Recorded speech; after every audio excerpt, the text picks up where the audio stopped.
PowerBoat Television, North America's premier boating show.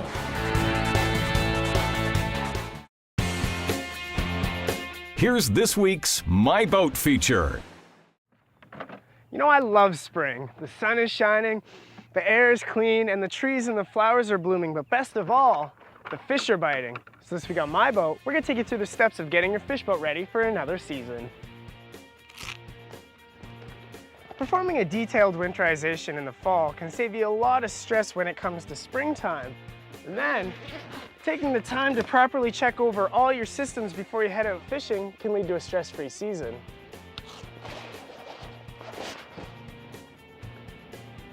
Now, assuming you've done your pre-season charge, the battery is the first thing you're going to want to install. That way you have power for all the systems you want to inspect.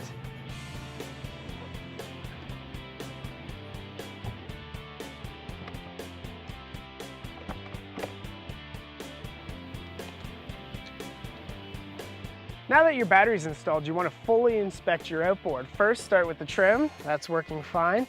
Then, give your lower end unit to see if there's any hidden surprises from winter. Prop and hub look good. And check the intakes for any stowaways. Now you're going to want to perform the same sort of inspection for under the cowling as well. In today's modern four-strokes, obviously there's a lot going on in here, and if you're not a mechanic, just look for the obvious. Check your hoses, see if they're loose or there's any cracks. Same with your wires. You would have changed your oil before you put it to bed for the winter, so give it a double check. And just look to see if anything's out of place. Next, you're going to want to check your fuel systems. Now, if you have an external tank, you would have stored it indoors. But in this case, we have a built-in tank, so the fuel would have been stabilized before it went to bed. Just start at the motor and follow the line all the way down. Any connections, make sure they're still tight. Same with the primer ball. Now, if you do, say, come across a crack here, if you have play in the hose like this, it's usually an easy fix. You can just cut it off, splice it in. Check your primer ball's working, and finally, the connection to the tank. As you can now tell, spring commissioning your fishing boat is mostly about inspecting its systems. That's because you can't really guess as to how they'll react to the constant change in temperatures that winter brings. And while some of this may seem tedious, it's better to find any little problems before they turn into a big one out on the lake. Now, when you get to your helm again, you're going to want to inspect your gearbox. Put it through the full range of motion. Then, turn on your master power and make sure all your accessories are working as well. Next, we move on to live wells. If you're a tournament angler, these are obviously just as important as the boat and motor. Now, you want to give them an inspection and make sure they're free of antifreeze and that they're obviously very clean and ready for another season. There's still more you're going to want to do to them, but we'll do that when we put the boat in the water.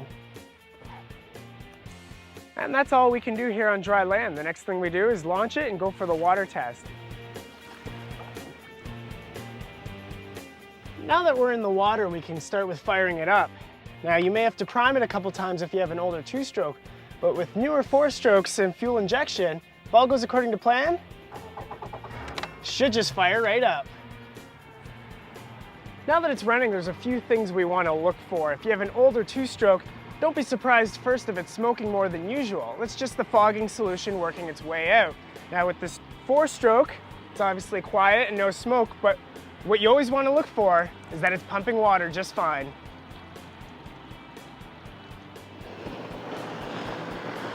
You know, while you're out here, it's also a great idea to turn your live wells on and make sure they're pumping and circulating completely.